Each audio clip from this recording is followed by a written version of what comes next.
Welcome to the Author's Edge radio show with Guy L. Freer and Bob Price. Now, their show airs nationwide on the My Genre Radio Network, Monday through Friday at 2 p.m. and 7 p.m.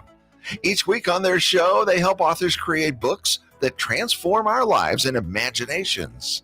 Through radio excellence, they create a unique community resource, one that promotes, connects, and fosters a sense of well-being.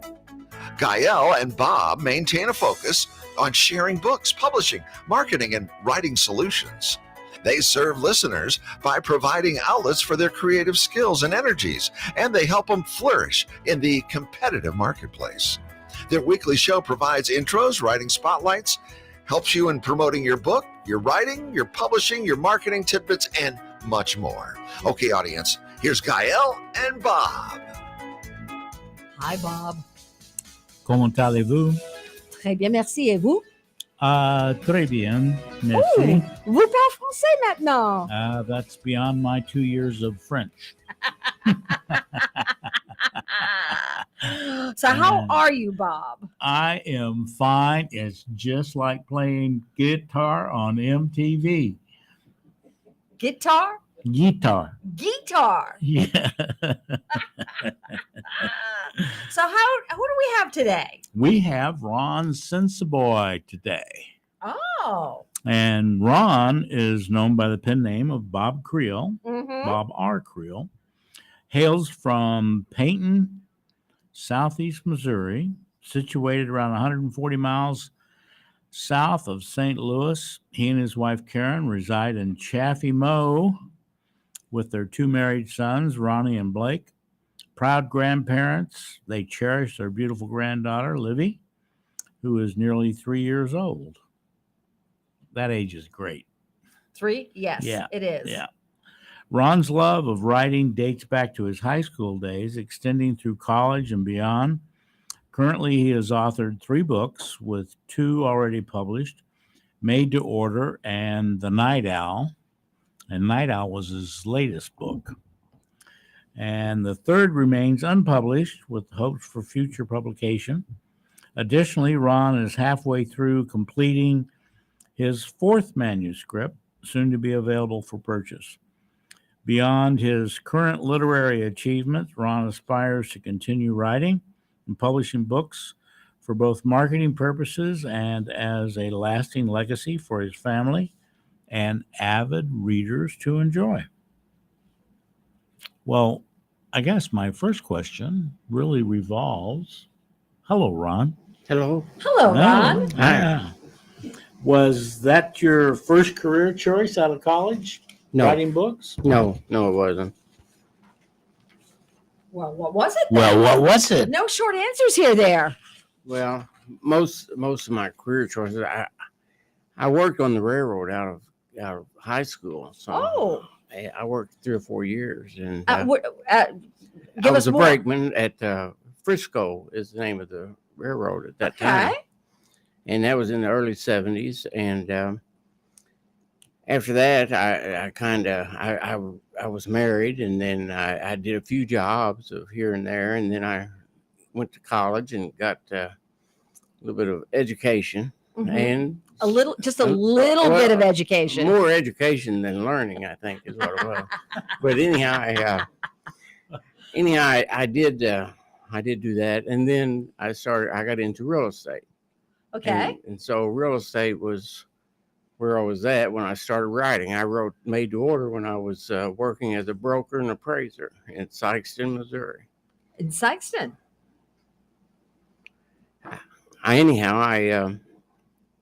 I started it then. And it took me 25 years to write that book because I got real busy after that, and I couldn't find the time to write. It was just it was Appraising houses was busy business. So So that was what, during the 90s? 90s on into the late 90s. Okay. all right. So then how did you go from being a real estate adjuster to a mystery writer? Did they appraiser to how did they blend well? Well, I love mysteries as well. I just love to read them. I've read some, and I just loved them. So I started writing one to see if I could do it, and it was kind of flippant because I just did it on a whim, and it turned out that it wasn't that bad, and some people said to go ahead and get it published, so I did. So that was made to order. And then this Night Owl is the latest, and it's more family originated. It's mainly family that I took it after, the ideas and everything. Family oriented. Yes. Well, being a real estate broker, it's always a mystery as to were you waiting for the next check? That's the truth. Well, Bob, you were a real estate. Were you a real estate broker or a I was a broker in 7 states. In seven? Mm-hmm. 7. 7. Oh, like the number 7? Well, because you sound like you said 7. I probably did. Okay, so you were a real estate broker in 7 states. Yeah. Oh, I didn't know that. I moved around a lot. Evidently. They couldn't catch me. Okay. But how does your eye for property detail inspire mystery narratives? Well, I'm not sure that it does really. The properties, real estate is not anything Related. connected to mystery exactly. So I got you. Yeah. but the mysteries came from personal life. I read Arthur Conan Doyle, and I read Agatha Christie and Mark Twain, of course. Mark Twain was really good reading, I thought. I simplistic, and I sort of went with that, kind of the way I write. Okay. Here. How did growing up in Peyton influence your writing? I didn't grow up in Payne. I was where I was born, but I grew up in Southeast Missouri and Hillsboro, DeSoto, St. Louis. I lived in St. Louis for a little while, and then moved to Sikeston, Missouri, and we lived there for 7 or 8 years, and then Chaffee, and that's where I've settled. How does your family inspire your storytelling? Oh, my boys, the night owl. That's how the boys are both kind of night owls. Both of them used to spend a lot of time out at night, So, and one of them still does. He's 48 years old, and he likes to stay up until 2 or 3 o'clock in the morning. So he's a night owl. But I just thought that it would be kind of interesting to give the character a persona of of the Rhodes Scholar, the intelligent debonair type guy, that had all the answers, and so I thought it'd kind of be fun, even though I wasn't accustomed to that. I got a question for you. Do you write out, when you do your characters, do you write out a character profile before you do them, or does it just kind of come to you and you put it on paper? Well, with this one, I had notes on it, on what I wanted to do. I wrote out first sentence, try to catch your attention, and I wrote out certain sentences to see if I could do something with it, and I had a little body to do with, and then I would start typing. Mm-hmm. And then it just flows a little bit. It has to flow, or else you can't do it. You Right. have to. You might as well sit back and relax a while. So how do you develop your characters? Do you pay? There are writers who will take a person and they'll say, well, these are the characteristics I want for this character, and they'll actually, list the characteristics, like character A will be tall, dark, and handsome. Character B will be short, fat, and round. That kind of thing. Mm-hmm. Do you do that with your characters, or you just kind of let them develop on their own? How do you do that? It depends on what their situation is in the book, in the story. If in this case all the characters are slim, trim, and they're detectives, or they have something to do with being reporters or detectives, that, and the book goes into that. They're looking for a missing man, that it's threatened, his life is threatened, and they're in a crunch for time, and they have to find somebody, so they incorporate all this help, this 3 women, right? And that's that just kind of you have 3 women as main characters. All of them are main characters, really. All of them are, but okay. But he is the night owl, but the 3 women are main characters in the book too. So go ahead. No, go ahead. Mostly they each have certain skills, maybe, that they offer to. For example, his helper is good at internet and finding everything. Okay. The lady Kara, which is in the first book, she was in the first book, comes in. She solved 1 murder, so she's had experience. Then it comes into the other one, and she's a newspaper person who is good at locating people and things like that. So you've created it's kind of like a team. Sure. You've created. Yes, that's what it is. Kind of, sort of like NCIS or something like that, where they have a team of people that has certain roles, and you have that team of people searching out for the murder mystery. True, that's what it is. It's sort of teamwork, that they all contribute to. One of the things we like to do is share methods or techniques of what you use. Can you share with us maybe what your writing process is? Well, as I said before, Mark Twain I was a big fan of Mark Twain, and that may be why I use the pen name, because Mark Twain had to do with the river, Mississippi River. We're on the Mississippi. I spent a lot of my years along the Mississippi River, and as a matter of fact, Bob R. Creel is an old-fashioned fish basket, and Bob R. is a bobber for fishing. And I just went with that because of the river, and my methods for writing, or I try to keep it simple, kind of. I try to keep it where it's easy reading. Right. That's what I try to do, and by doing that, I may kind of slow it down a little bit, but it's easier for me and it's easier for them. Is there a method that you use though when you're putting together a book? I mean, do you plan an hour a day or 2 hours a day to sit down and write? Like Hemingway said, he would get up early in the morning. He would write early in the morning, and then he'd spend the rest of his day drinking. So, I mean, do you do anything like that? Yeah. Or, the wife is here, so we have to be careful. Well, my wife knows that I don't drink that much. It's okay. So she won't say anything, but I do get up early in the morning and write. You do your writing early in the morning. I do. Do you have a designated spot in your house? I do. I have my office, or my it's where I do real estate work, and it's where I do my writing. Right there at the computer. So, and okay. I have.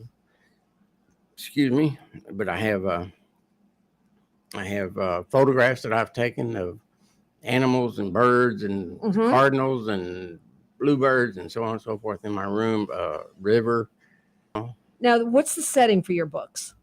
The setting is mainly in Southeast Missouri. Okay. Both of them really. But it's embellished. I don't go by strict guidelines. Is there a specific town that you kind of emulate your books on? It's like, like some people will take, for example, Cape Girardeau, but they'll name it something else, but it'll be kind of like Cape Girardeau. Or they'll take Poplar Bluff and they'll kind of make it like Poplar Bluff. I use the names of the towns, and oh, okay. I use the names of the towns of Southeast Missouri because nobody uses Poplar Bluff. Oh, stop it! Sometimes they do. There was a Poplar series Bluff is a nice town. There was a series with Poplar Bluff. Really? There is? There was. Can't remember the name of it now. Oh, well, I have to go look that up. What is it? Designing Women. Designing. That's a TV show. Yes. Designing Women. It was Bloodworth. Not Bloodworth. What was her last name? Linda Bloodworth. Yes, I was right. Linda Bloodworth Thomason. She Why did would you remember that? because it's from Poplar Bluff, and I'm Oh. from Poplar Bluff. So Oh. stop it already. Oh, I thought you were from Florida. Well, no, actually, I'm from. Never mind. But anyway, getting back to our friend over here, Ron, who's done his book called The Night Owl. We were talking about settings. And how has your writing evolved really from your college days? When I was in school, I had English composition for one class, and I had a pretty good instructor that called me out in the middle of the classroom one time and asked me a question. It was kind of personal, and I didn't know how to answer him, so I bluntly said something. But I listened to him after that because he did that. I listened to what he said, and he said write about 10 pages a week, if you can. If possible, write about 10 pages a week, whether it's any good or not. Well, that's a good tip. write 10 pages a week, whether it's good or not. I was listening to a webinar and yesterday, as a matter of fact, and yes, it was one of the real tips was to have a specific time of day that you like to set aside, and it was whether it's good or not, write what you need to write for the day. And it's where you'll either discard it or you'll rewrite it or it'll spark something that keeps you going. But yeah, right. That's good. Write 10 pages a day. Good tip. I found that if you have it pretty well in mind what you want to do, it flows pretty well. Do you do that? I do that usually. You try to do 10 pages a day? Try to. Sometimes it doesn't work, but 10 pages a day or 10 pages a week? a week. Of 10 pages a week. All right. You can write 3 or 4 pages in right. 2 or 3 hours, in the morning early. Oh, I'm no, morning is not my thing. I don't do anything before 10 o'clock. Just can't wake up that early. No. Mm-hmm. I did it for 39 years teaching. I'm not doing it again. Let me ask the you sun's not up in the morning anyway. Yeah, no. Yeah. Let me ask you, how late do you stay up at night? Depends. Sometimes 11, 12, 1. Night owl type. Yeah. person. Yeah, I Is that do what you're too. saying? Yeah, I don't go to bed very early. Yeah, there's a lot of people that are night owls. Yeah. I looked it up. Yeah. There's a lot of people that stay And up it was late. really tough going to school when you stay up till 1 o'clock in the morning. All right. You are listening to The Author's Edge with Gael Freer and Bob Price, coming to you weekly on Saturdays at 10 a.m. on KWRH 92.9 and KXOK 102.9 FM, and Monday to Friday, 2 p.m. and 7 p.m. nationwide on the My Genre Radio Network. You can also view our latest videos of past shows at authors-edge.com online and download valuable information on marketing and publishing. And Bob, you have some marketing tidbits for us today. Well, I do.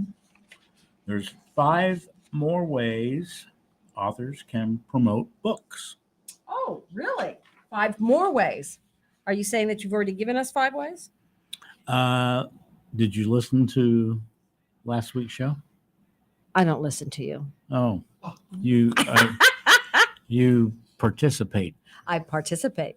Oh, There we go. well, you can participate by promoting more books. Okay. Interact with your existing network. In other words, it is important to build up the network that you want to help promote your books. So think about networking and what you can do to really promote that. Number 2, attend displays at book fairs, trade shows, conferences, conventions. If your type of book warrants that. But it's always good if you can be and participate in a book show. There are actually 2 book shows in the Southeast area. There's the Ozark Creative Writers, and then there's also the Springfield Between the Pages. Those are really 2 good ones that I know of in this area Then there's a couple in St. Louis as well that people should take a look, and just all you do is, do a Google search and you'll find them. Be active on NetGalley, Library Thing, and Goodreads. It's always a good one. So, in other words, you want to set up your author's page on Goodreads. Mm-hmm. That's it. Really, I think it's almost like Amazon. Mm-hmm. You do those two things. And then the next thing is, if you publish several books, consider giving away one as a loss leader or introduction to your writing. So a giveaway is a good thing to build up your email list. So it can be a chapter. It can be 3 chapters. It can be, if you write several books, it can be a book that you earlier put together. Mm-hmm. But a giveaway works because you get people reading your novels, and then they kind of get hooked. And also look at trade associations that you can sell your book to. Send holiday cards and thank you notes to people who can help you. So the associations really, it's like being in the Writers Guild, Mm-hmm. St. Louis Writers Guild, Missouri Writers Guild. The Southeast Missouri Writers Guild. Right. That's the one that So you and I belong to. And And Ron also belongs to that. So if you actually want to meet Ron, which might be kind of fun to do, you could always join us at our Writers Guild. Yeah. Which means. So every state really is going to have either one that's going to be local to you or close to you. Mm-hmm. But it's important to get involved. Absolutely. Oh, she said the word. I said the word. Yeah. But it's the first, and we've already been on the air for half an hour, and I've only said it once. Yes. That's not bad. Really. Okay. So you gave us a quote that you wanted to say, you said you wanted to talk about. It's BJ, the insurance representative in the case, says, strangely, he never returned from his pilgrimage. When investigated, all that was found was an empty grave and a grave marker with his name on it. The cemetery named A Place to Rest seems to hold the key to the mystery as to what happened to him. And this is all we know. Can you help us? What's the significance of this quote? It's at the first page or two of the book, and Mhm. hopefully it gives the reader an idea of what to expect. They're looking for a missing person with a possible harmful. So this is an empty grave. Right, empty grave, and it's marker is all there is. It's just freshly dug. So. Oh, it's a freshly dug marker, empty grave. Mm-hmm. So the body hasn't been planted yet. No. And we're waiting for the body? There is no body really yet. It's part of the mystery. It's part of it. I can't go into it too much, but it's supposed to give you the reason why they're in this mystery as it is, why they're taking this case. And the money helps, but the mystery is what they a place to rest. Why that phrase? A place to rest. I don't know. It just came up. Just ding, ding. It came up. Ding, I ding. guess you'd be resting if you were in a grave. Well, I would hope so. That's the goal. Okay. Yeah. All right. So how does BJ's plea for help resonate with you? It really got everything going. Hopefully in the book that way. That's what it rests on. That's the foundation. They're looking for the missing person, and you have to read on to find out what else there is. So you have to read on for that. Have to read on. All right. So in this book, you have BJ, who is the insurance representative. All right, and you have a detective. Mm-hmm. Okay. You have somebody who works the internet for you, the media. Mm-hmm. All right. You have somebody that works for the newspaper. Mm-hmm.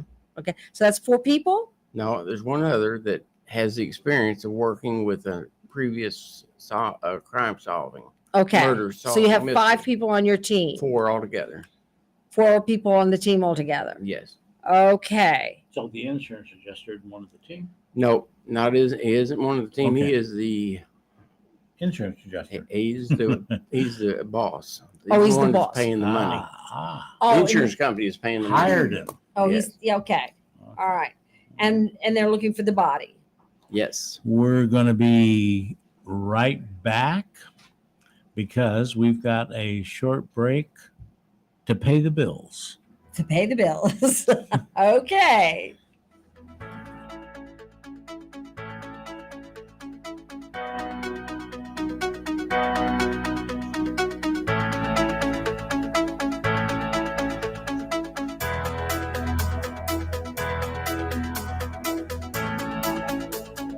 The United States has a strong tradition of welcoming newcomers and refugees.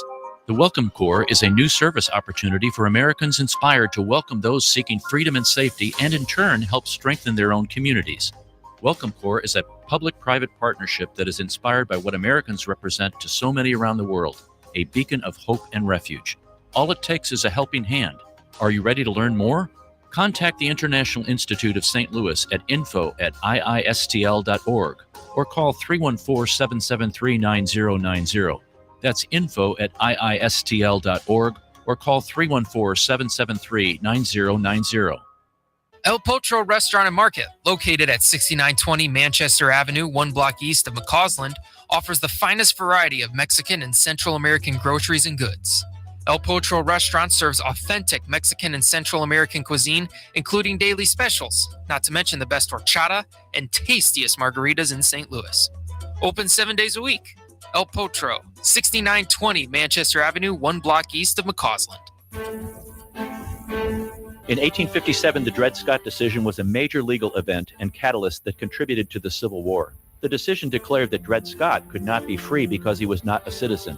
The 14th Amendment, also called the Dred Scott Amendment, granted citizenship to all born or naturalized here in our country and was intended to overturn the U.S. Supreme Court decision on July 9, 1868.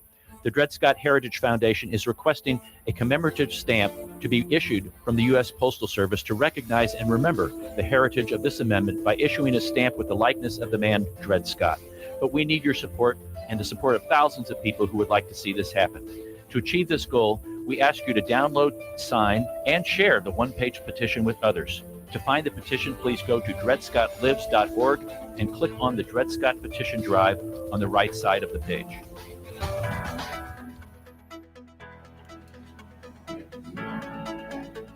Welcome back. You're listening to Gael and Bob from Author's Edge, chatting with Ron Sensaboy, who's posing as Bob R. Krill. Posing. He's a poser. Posing. You know, when it comes to suspense, what themes captivate your imagination, Ron? Suspense. There's a part in the book that shows that they're trying to locate someone in a cabin in the woods, and it's suspenseful because they're waiting for a group to leave so they can talk to this one person about where it is, and they have to do a lot of sneaking and everything around, you know. But it's good stuff. It's entertaining, I think. Interesting, but he is caught up with and is beat up, Mm-hmm. and she comes to his rescue, and so that's tells you a little bit more about the teamwork and stuff like that, you know, and the suspense is there too, you know, like. What themes though do you like when it comes to your mystery writing? Okay, I'm not sure I got your question just right. What scenes are the best? Themes. Theme is the best. Yeah. I think the. What do you mean by that? Theme? Themes. You know, like the theme of a book, like the message in a book. What are some of the messages you like to get across to your reader? Okay. I think some of the messages are some of the things that you might learn in the book. You know, there may be something new that you haven't thought of or that you haven't seen before. For French fries is mentioned in the book.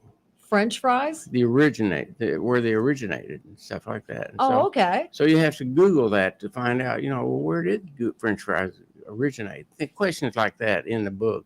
Okay. There are different places in that book where there's stuff like that. And Or if you're lost in a grave. no. How do you get lost in a grave?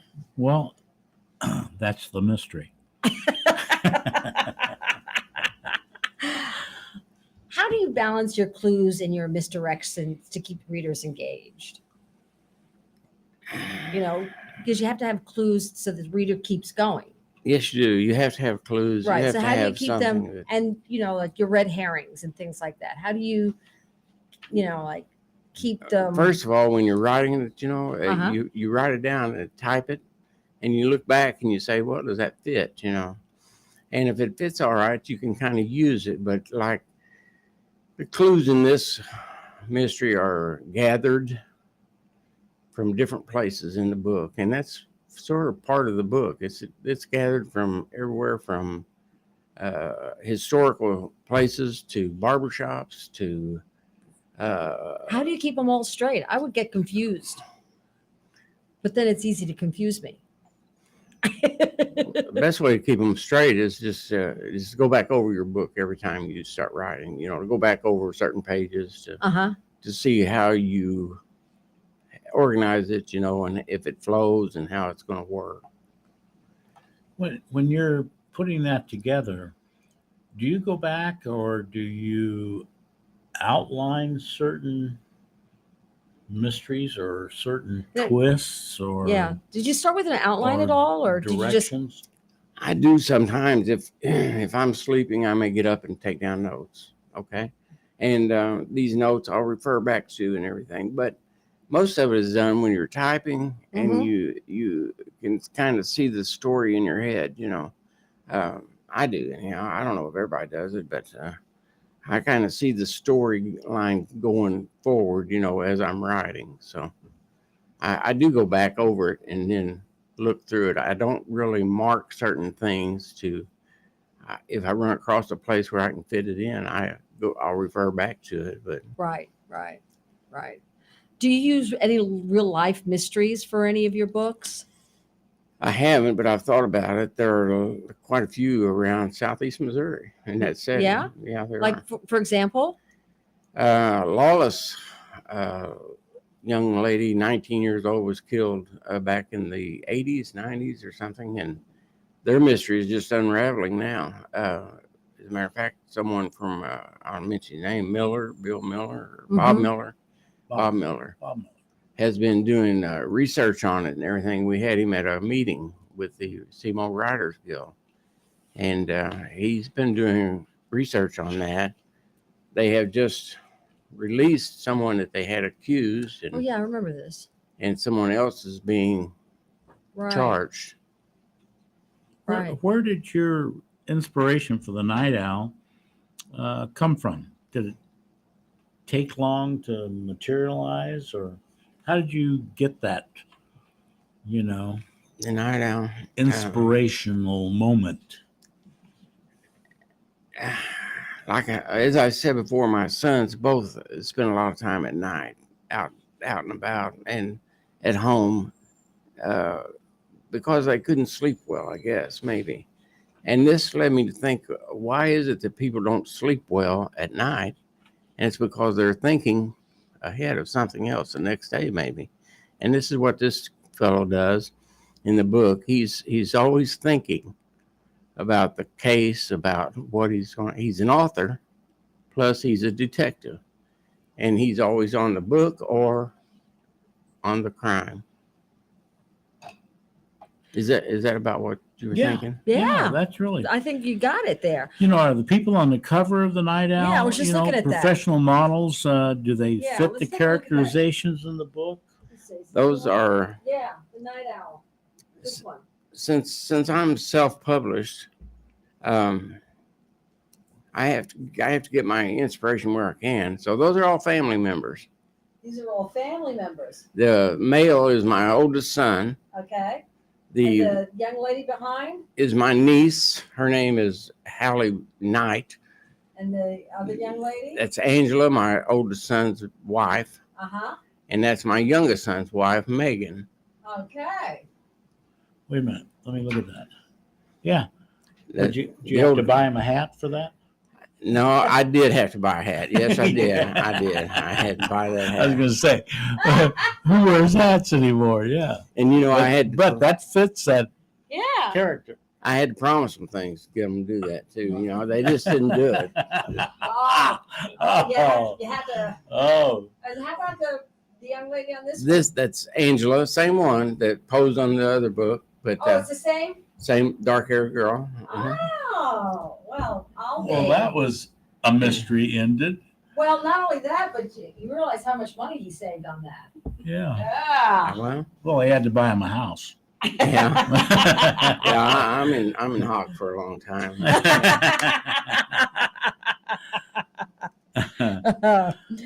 When writing, how do you develop the storyline and plot for the book? Is it spontaneous or is it thought out? Do you use any outlining or some method to plan your plot? Yeah, I did on this one. You might not do it on all of them, but you did. I did on this one. I took notes on it. I used to wait for my youngest son to get out. There's 17 years difference between my oldest and my youngest son. Oh my. So I had to wait for him to get out of 17 years? school. Pardon me? Yeah, 17 years. Wow. You must be sleeping too well. Well, I said I was out of town a lot, but I wasn't really. I was around. But anyhow, Yeah. as I was waiting for my youngest son to get out of school, a lot of times I would sit down and think about this character that I had come up with. Wow. The author, detective, and Uh-huh. what kind of stuff he could get into, and so on. And I developed that sort of over time, Wow. But it takes me a long time to write a book because Because he's having children in between 17 years. I'm just slow, I guess, is what I'd say. I don't know. Oh my goodness gracious. So what challenges do you encounter while writing your besides the 17 years? What other challenges did you encounter? Getting help with it, like I said, I self-publish, and it's hard to get anyone to help you do anything. Yes. And that's why I rely on family, because it's easier and less expensive than. Yeah. How about editing? How did your editing process go? My sister has a master's in English, and she proofread it for me, Uh-huh. the whole deal, and there was a lot, and I really owe her a lot too. Her name is Sandy Bullinger, Mm-hmm. but she proofread it for me, and Right. and she gives me an idea of how it sounds too, how it looks, Right. as far as a storyline and everything. Did you get after you proofread? She did one or proofread, or just more than one proofread? Did you get other people to proofread it besides her? Yes, I did. I had some women, neighbors, Uh-huh. whatever, that would read it for me, Mhm. and tell me, and I would try to get reviews from them and stuff like Yeah. that, and most of the reviews were good, so I went with it, so I Yeah. decided, maybe I'll Well, publish. reviews are good. Reviews are vital. You have to have people reviewing your work. Absolutely.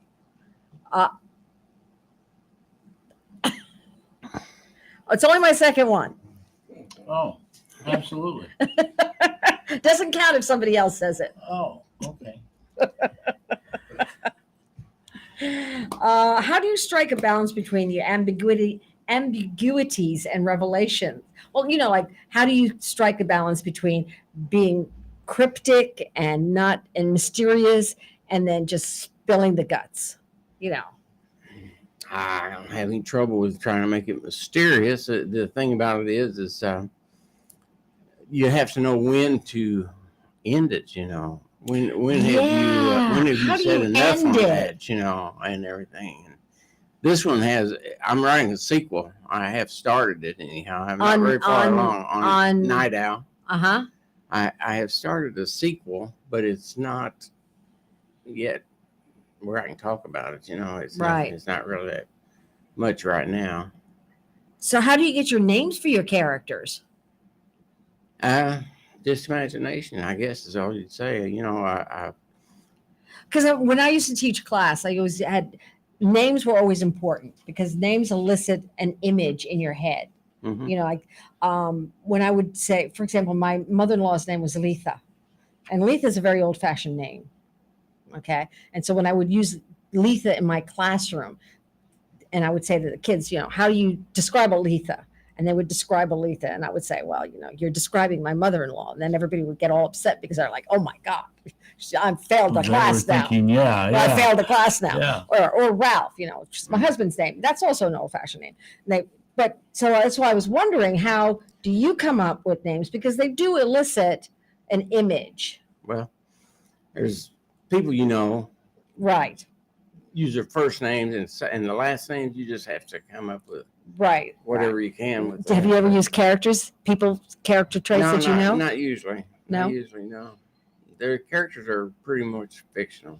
Did you give any of your characters quirks? Quirks.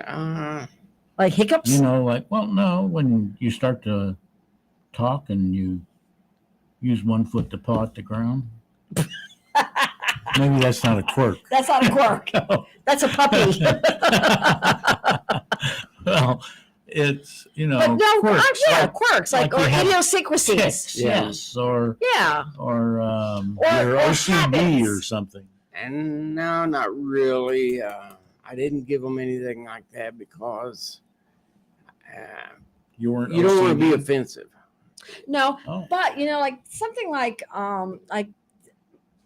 going back to my teaching days, I always wore glasses. So my glasses always matched my outfits because I always wore readers.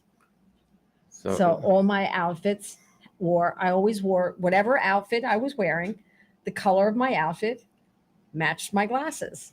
So if I was wearing red, my glasses would be trimmed out in red. Or if I was wearing blue, my glasses would be trimmed out in blue. Where did you store all those glasses? I had a drawer in my closet, in my bedroom that had all of those glasses that I would wear.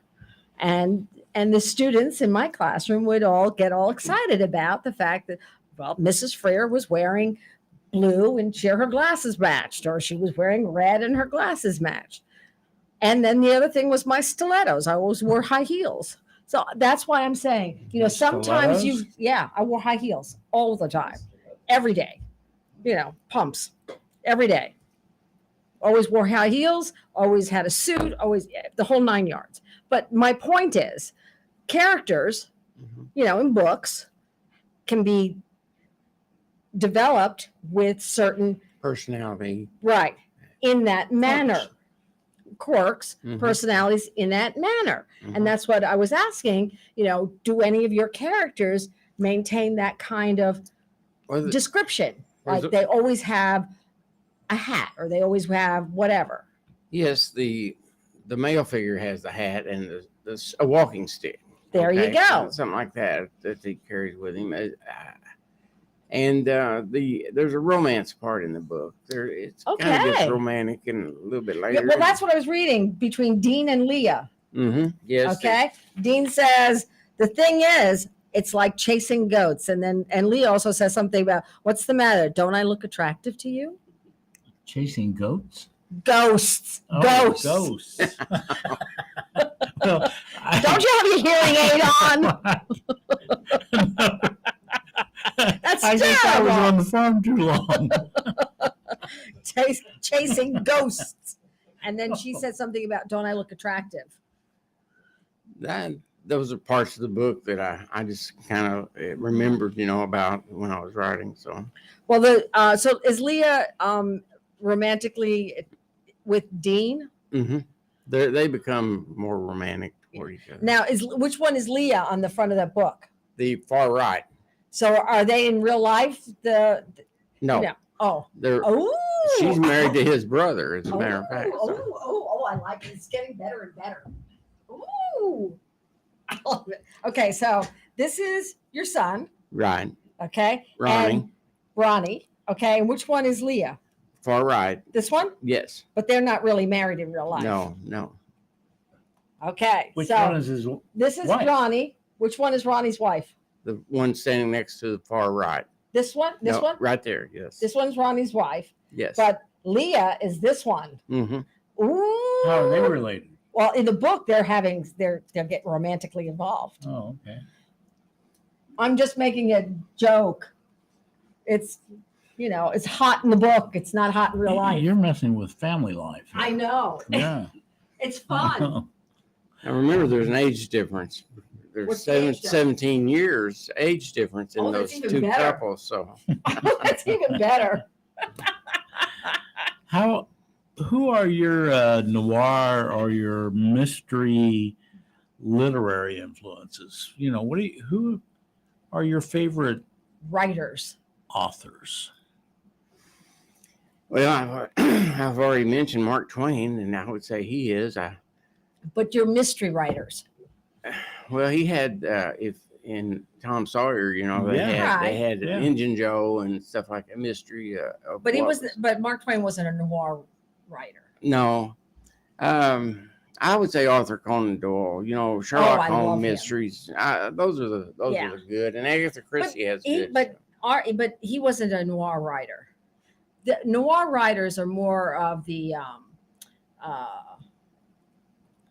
got to write about the 40s? Yeah, the 40s, the 50s.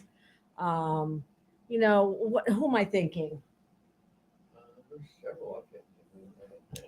Why Gail was checking with her brain and her driver. No. The Bogart. Oh, you're Yeah. You're talking about certain time eras. Well, but they were more noir writers. Okay. The guys that did those the they writers write that type of. that wrote those times. Yes. What is a noir writer? Is it like writing with a twist or something? Or? It's the dark side of detective novels. Ah, It's the dark side of detective novels is what we're looking at. okay. And that's what I was thinking. What kind of those kind of writers? Why can't I think of any of them right now? Is what I'd like to know. How do you cultivate an atmosphere of mystery, in your settings? That's a good question because actually it's not really that. It's pretty slow usually in our area. There's not that much that happens all the time. So you just kind of add things that you know about in other parts of the country, maybe but as a subject matter, I've read stuff about mysteries about women who were killed and put in lakes or something like this. You read that kind of stuff, and you can use that, or bodies that were put into different graves and stuff, after they had murdered them, like maybe a family, a mafia or something like that. Or you can write stuff like that, you can put that in. I don't want to go into it too much because Yeah. I don't use a lot of that really. I just use my imagination, I think, more. Nobody was buried in a football stadium? Football stadium. The mafia. Oh, the mafia. Yeah. You're listening to the Author's Edge with Gail Freer and Bob Price, coming to you weekly on Saturdays at 10 a.m. on KWRH 92.9 and KXOK 102.9 FM. And Monday to Friday, 2 p.m. and 7 p.m. nationwide on My Genre Radio Network. You can also view our latest videos on past shows at authors-edge.com online and download valuable information on marketing, publishing, and writing. So, do you have some publishing tidbits? I have Miss some Freer? writing tidbits on mystery writing that mystery writers should keep in mind, and I think Ron could probably agree to everything I'm telling you. Reveal the culprit too early. Don't do that. Keep readers guessing until the very end. You don't want them to stop reading your book right in the middle. Ignore character development. Don't do that. Create relatable, complex characters that people can say, yes, I understand that character. Overwhelm with clues. Don't give too many clues, especially at the beginning. Sprinkle them out little bit. Make sure that you also throw in a little bit of a red herring here and there that people will get distracted by. Strive for a balanced and engaging plot. Don't neglect the atmosphere. That's a little bit of what that noir thing that I was talking about. That creates a little bit of an atmosphere. Craft a setting that enhances the mysterious ambiance. Even when you're looking at TV shows, that the idea of you always know something bad's going to happen because, ta-da, the music. They always throw that in. Disregard. That's why all those movies that Do you hear the music when you're reading? you do. You don't hear the music when you're reading? Oh. I hear the music when I'm reading. Oh. Disregard pacing. Don't do that. Maintain a steady rhythm for sustained suspense, because you want to keep your reader on the edge of their seat during the entire process. So, how do you handle the challenge of writing a compelling ending? Ron, that was Compelling your ending. question. A compelling ending. Well, Yeah. it has to go out and then go into that ending is what it has to do. And you Yeah. have to have either some kind of diversion or something that takes them elsewhere and then leads them back into that. And then you lead them back into that ending. Do you know the ending before you get there? Before I get there. No, Yeah. not always. Not always. Sometimes it's a mystery. sometimes that's No. the mystery. As a writer, Oh, do you know the ending before you get there? no. Ron, you're supposed to answer that. And Ron did. He said no. Can you tell us about the third book, the title? What Well, is I it have about? one on my desk, but it's more of it's really off the wall compared to what I've been doing, and it's kind of Off the wall? kind of collections is what it is. Like the Seymour Writers Guild is doing a anthology. This is more or less my own stuff, and I've just compiled it, and it has to do with fact, fiction, short stories, narratives, poetry. Maybe a song if I throw that in there, one or So two. it's a collection of your work. It's a collection of stuff that I've done, not all of it, but some of it. And I thought, I wondered if that would even, be interesting to people. Is why I haven't published it. I don't even know if that would interest them, especially at an early stage like this. I've only been doing this 2 or 3 years, Mhm. publicizing or Mhm. getting a book published. Mhm. And so I'm new, and I'm not sure whether people would want to see, what I could do or not. So you've self-published your books. Yes, Why I did have. you choose to do it that way? Why? I just felt like getting into it. I mean, I took the pictures on those covers. I got it all to work together. I wrote the story. I sent it off, had it formatted, and Who did you use for formatting? I used a company. I think they're out of Illinois. It's called Word to Kindle. Okay. And they're very good, and they're reasonable. If you do any self-publishing, Mhm. I'd recommend them. But they're very good. They send it back 2 or 3 times, 4 or 5 times if necessary, before they'll print it Mm-hmm. to see if you're satisfied. So, What was that called? Word to Kindle. Word to Kindle. Okay. You have to do it all on Word and send it to them. Mm-hmm. And it has to be in 12 font, and it has to be double spaced. and I believe they're from Illinois, but I haven't really seen any kind of just for some reason I had that idea. Okay. Have you ever thought of hiring somebody to do your editing for you? Besides, you had you said your sister. Well, I had a newspaper reporter do my editing for Also? me on collections, and she was very good. She had a degree in journalism, and she was very good. But then again, when I used her, I had to pay her. Right. And I did pay my sister something. I did give him something. I didn't do it. I didn't have her do it for nothing.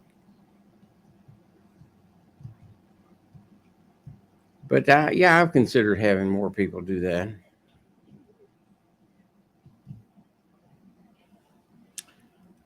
Well, I guess we're at a healthy pause. We're at a healthy pause. Yes, we are at a healthy pause. We have 4 minutes to go. Actually, there is something I did want to mention. There's this book that I was thinking about doing a book Workshop?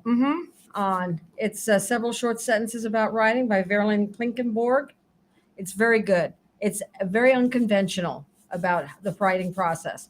And I thought that would be really an interesting thing for us to do is in our writing group. And Ron is a member of our writing group. So I think that maybe something that we should talk about. Hey, Ron, how can we find your book? You can go to my website, which is ronsensiboyauthor.com, and that will explain some things about the book and how you can get hold of it. You can buy it. Okay. The last name is spelled Senciboy. Right. And we can also go on Amazon.com and get it that way. Yes, you can get it on Amazon.com. All right. Is there anything else you would like to share with us, Ron, about your book, about life, about the price of tea in China? Some of the authors that I like. Yes. Mike Mitchell, my brother-in-law, my wife's brother, is a very good author. He writes nothing but nonfiction, but he's very good, and he's got a couple of degrees, and writes about the Cardinals, Branch Rickey and Harry Carey were his last two books that he wrote about, and Gregory. I'm starting to do a blank. Gregory. That's okay. I drew a blank earlier. Stout. Gregory Stout. Oh, Greg Stout? Okay. Greg Stout. Yeah. I read a couple of his stuff, and it's good. It's different in a way, It kind of adds a little something to when you're reading and everything. Greg Scout's part of our writing group. He's also, yes, I know him personally. Yeah, we do too. How often do you read? Mm-hmm. When I get a chance, and it's not that often, but when I get a chance, I have honeydews and chores, and Well, the honeydew list is really, really long. My husband can tell you about that. It's pretty important too. Yep. Okay. All right. Well, I think we have come to the closing part of our show. Thank you for tuning in to Author's Edge. Tune in again next week for more tips, resources, and your favorite conversations. Our next guest will be Ellen Gibson, and we will be chatting about the BLW Baby Food Cookbook. We've gone from mysteries to cookbooks. Till then, see you around the inkwell. Bye.